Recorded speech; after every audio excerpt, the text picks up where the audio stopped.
Okay, imagine getting a notification, maybe seeing a deposit hit your bank account, extra money you weren't really expecting. Yeah, like finding forgotten cash, but potentially a lot more significant. Exactly.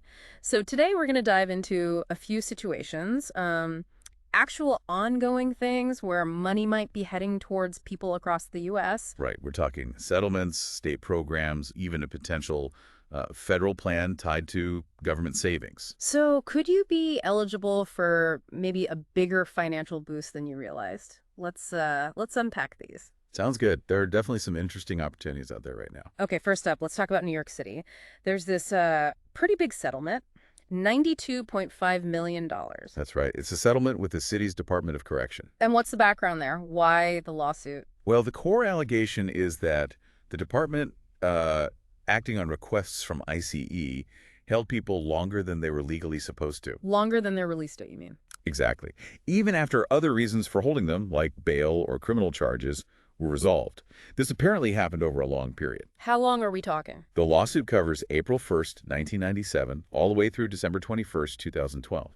So, yeah, 15 years. 15 years, wow. And I heard something interesting. People don't necessarily need proof they were over-detained. That's a key part, yeah. Given how long ago some of this was, proving individual over-detention for everyone would be incredibly hard. Right. Records might be gone, memories fade. Precisely. So the settlement structure allows people who were detained during those specific time frames to file a claim based on that.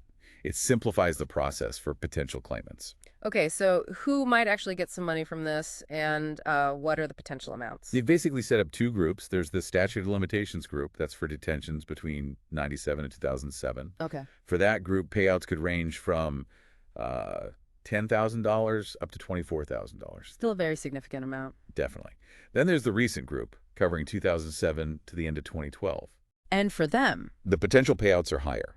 We're looking at $20,000 up to possibly $48,000. $48,000. Yeah, it depends on factors like how long the alleged over-detention lasted, but yes, up to that much. Those are potentially life-altering sums. What's the absolute must-know for anyone listening who thinks, hey, that might apply to me? The deadline, this is critical. The deadline to submit a claim form is May 15th, 2025. May 15th, that's coming up really soon. Extremely soon.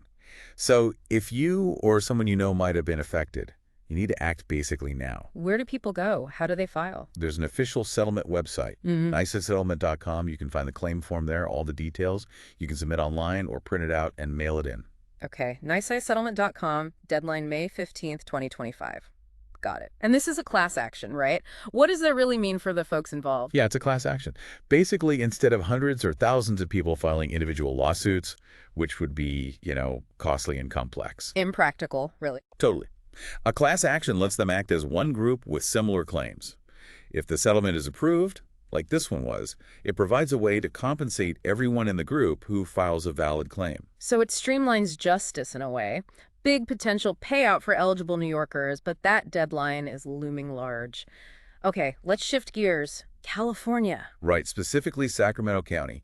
They have a pilot program called the Sacramento Family First Experiment Support Program, FFESP for short. FFESP. What's the goal of that one? It's pretty direct. They're providing $725 each month to low-income families in the county. The idea is to help them cope with, well, inflation and the rising cost of living. $725 a month is a solid boost. How many families are getting this? The pilot program is supporting 200 families. And how are they chosen? It was through a random selection process, like a lottery, from all the eligible people who applied. Ah, so applications were needed. Is it too late to apply now? Yes, unfortunately, the application window closed on April 27th, 2025. So no new applications for this round. Okay, so for the folks who did apply before the deadline, what's happening now? This is important timing-wise, too.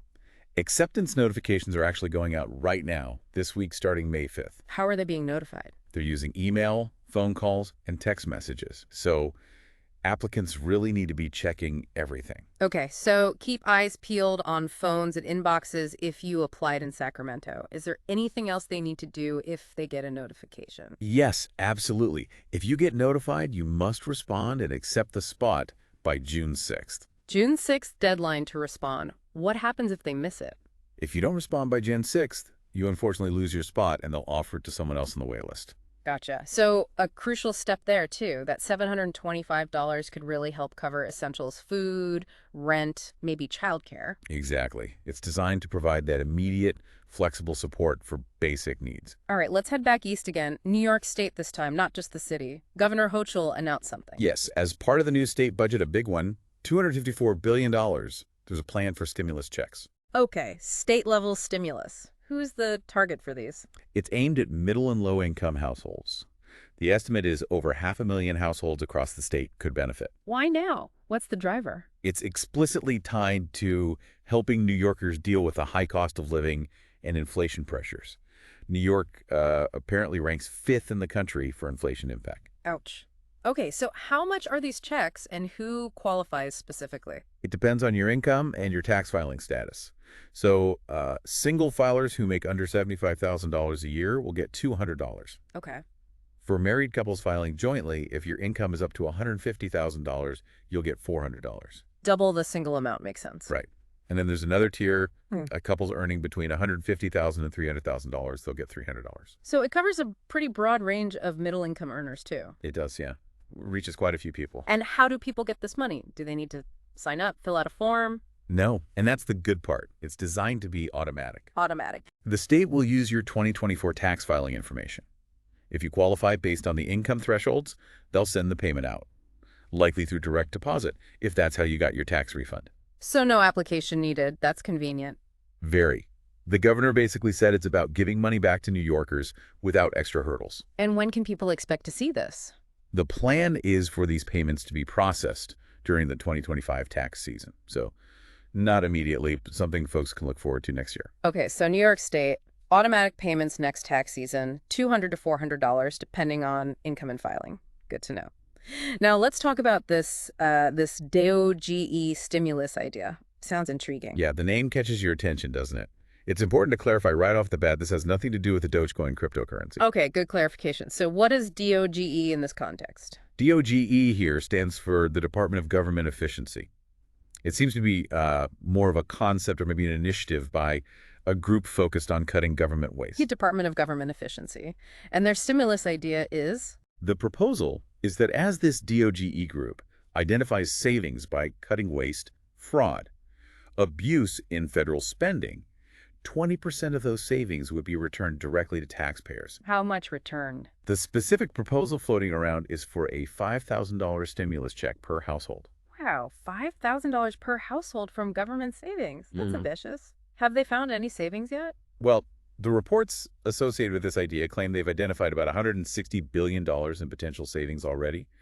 Their overall target is supposedly $2 trillion. Lofty goals. So if this actually happened, who would get the $5,000? The proposed criteria are interesting. It seems to target households with positive net tax payments. Meaning? Basically, households that pay more in federal taxes than they receive in federal benefits, sort of the net contributors to the system. Okay, one payment per household. That's the idea, yes. One per household meeting that criteria. What about people on, say, Social Security?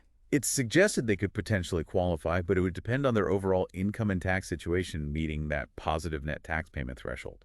And how would eligibility be determined?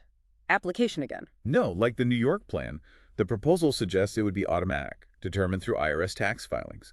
No separate application needed. Okay, $5,000, positive net tax payment, maybe automatic, but what's the reality check here? Is this happening soon? Ah, that's the crucial point. This is very much still a proposal.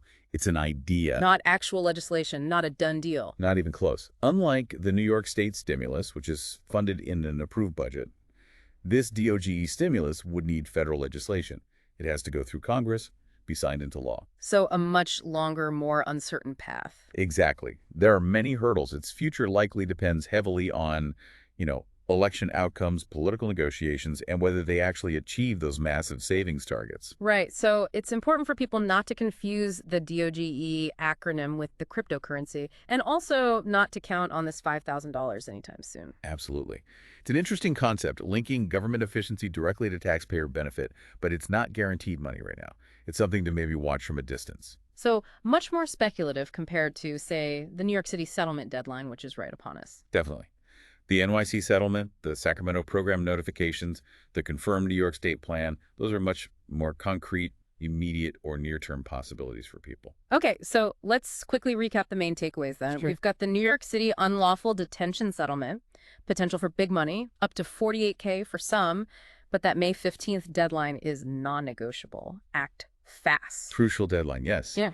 Then there's the Sacramento FFESP pilot in California. 725 pilot a month for 200 families.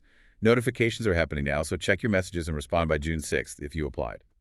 Right. And then the New York State stimulus, that's $200 to $400 for many middle and low-income households, coming automatically during the 2025 tax season. No action needed there. Correct. And finally, the proposed federal DOGE stimulus, the $5,000 idea tied to government savings. Interesting, but still very much a proposal, needs legislation, not something to bank on yet. So the most actionable things right now are for folks in NYC potentially eligible for the settlement and those in Sacramento who applied for FFESP. Keep an eye out. Definitely. And New York State residents can look forward to that automatic boost next year. It just shows, keeping track of these different initiatives, whether they're legal settlements or government programs, could genuinely mean more money finding its way to you. Absolutely. It pays to stay informed about what's happening at the city, state, and even federal level regarding these kinds of financial supports. Makes you wonder, doesn't it? What other less publicized resources or potential benefits might be out there just waiting to be claimed?